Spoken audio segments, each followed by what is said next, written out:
Melhorou?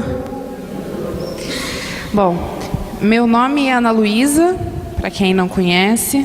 Eu sou da comunidade Pecado Lavado há mais ou menos 2 anos. Sou filha da Ana e do Roberto, que também participam aqui na paróquia. Há 2 semanas a gente vem numa trajetória de falar sobre a família, né? Primeiro sobre a figura do pai. Semana passada a Nayara falou sobre a figura da mãe. E essa semana a gente vem falar sobre a figura do filho. E enquanto eu preparava essa pregação, o que eu achei mais difícil foi porque quando eu li a moção da pregação, eu queria falar sobre a importância do filho na salvação da família. Qual é o protagonismo que um filho exerce diante de salvar a ele e a sua família? E foi muito difícil achar material, porque o filho, de certa forma, ele é sempre falado na questão do honrar pai e mãe, né? Do filho, de certa forma, como alguém que não tem muito um papel ativo na família.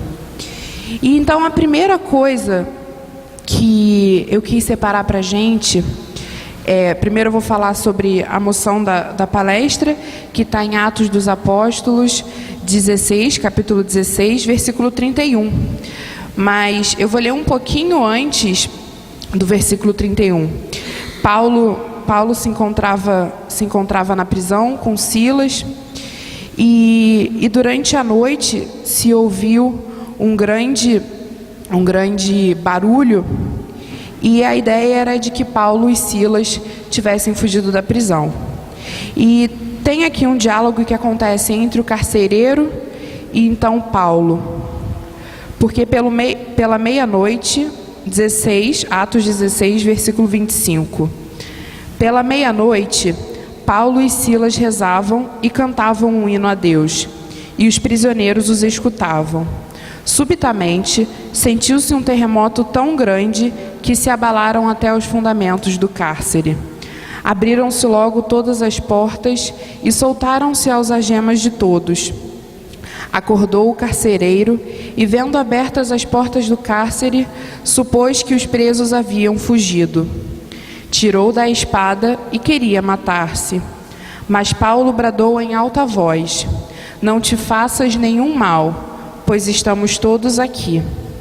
E aí a parte que é importante. Então o carcereiro pediu luz, entrou e lançou-se trêmulos aos pés de Paulo e Silas. Depois os conduziu para fora e perguntou-lhes: "Senhores, que devo fazer para me salvar?"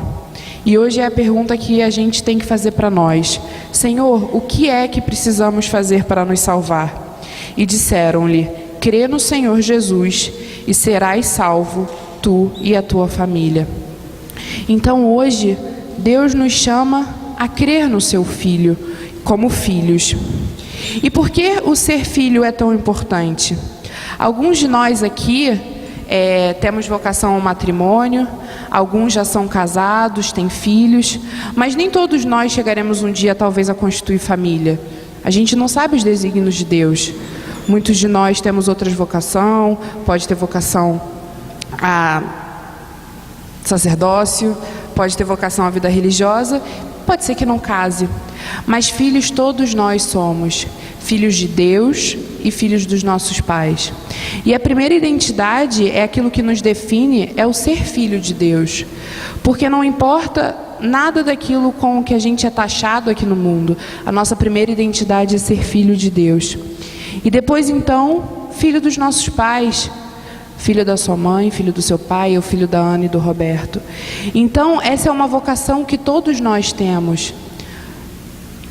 E depois eu peguei um trecho de uma das catequeses do Papa Francisco, onde ele diz: o que é ser filho? E ser filho, abre aspas, é a beleza de ser amado primeiro. Os filhos são amados antes de chegarem. Quantas vezes as mães na praça me mostram a barriga e me pedem a bênção. Estas crianças são amadas antes de vir ao mundo, E esta é a gratuidade, isto é amor. São amados antes do nascimento, como o amor de Deus que nos ama, sempre primeiro. São amados antes de terem feito qualquer coisa para merecê-lo, antes de saber falar ou pensar, até mesmo antes de vir ao mundo. Ser filhos é a condição fundamental para conhecer o amor de Deus, que é a fonte última deste autêntico milagre. Na alma de cada filho, por quanto vulneráveis, Deus coloca o selo deste amor, que está na base da sua dignidade pessoal, uma dignidade que nada e ninguém pode destruir. Então, a nossa missão como filhos nada mais é do que tentar na nossa vida transmitir esse amor com que Deus nos amou primeiro. Ele, antes mesmo de nos conhecer, nossos pais antes mesmo de nos conhecer, eles já nos amavam e amavam com um amor incondicional. Eles não amavam por causa da nossa cor do cabelo, a cor dos olhos. Eles não amavam porque nós seríamos capazes de nos formar médicos, de nos formar engenheiros. Eles não nos amavam porque algum dia a gente ia praticar um esporte. Eles nos amavam simplesmente pela nossa condição de filho. E é com essa condição que Deus quer que sejamos sementes nas nossas famílias. Deus espera de nós que saibamos, sim, honrar nosso pai, honrar nossa mãe. E Ele espera que a gente possa ter esse viés de saber reconhecer o valor de ser filho e então plantar uma semente, a semente de Deus na nossa família. Eu sei que a gente já falou há 2 semanas, tivemos 2 semanas, foi que terminou as 3 palestras do Rodrigo Moco, que falava sobre relação. Mas não tem como falar de família, não tem como falar de ser filho, se a gente não fala do nosso relacionamento com as pessoas que moram conosco, com os nossos pais, com os nossos filhos.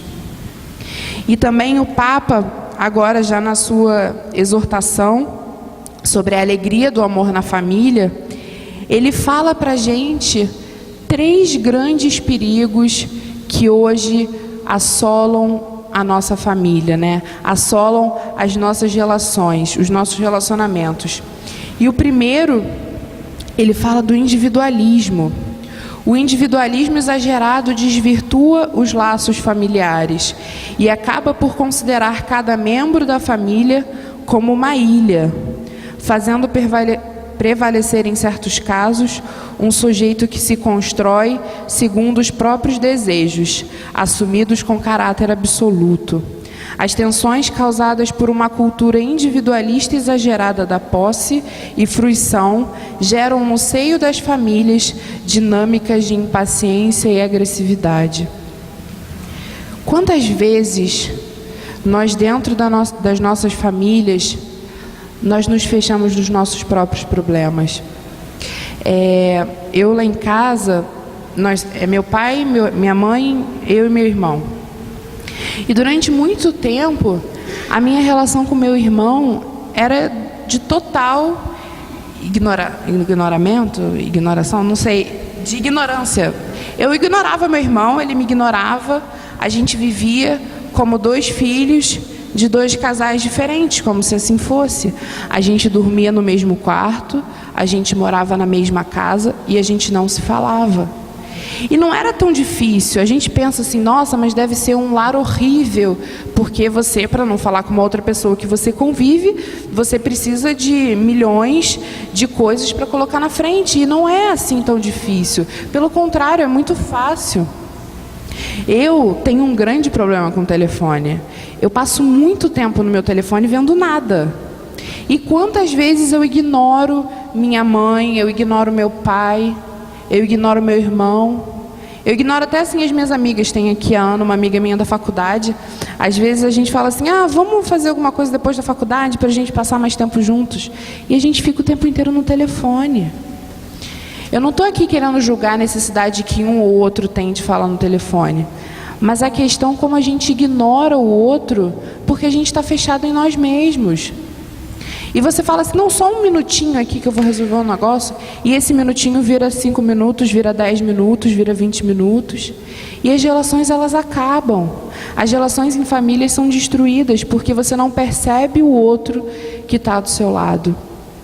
E nós, como filhos, a gente não pode se fechar na nossa casca e falar assim, ah, não, é papel do outro me procurar. Porque quando a gente é pequeno, né, quando a gente nasce, a gente é muito dependente dos nossos pais, né? A gente depende para comer, a gente depende para se vestir, a gente depende para ir nos lugares.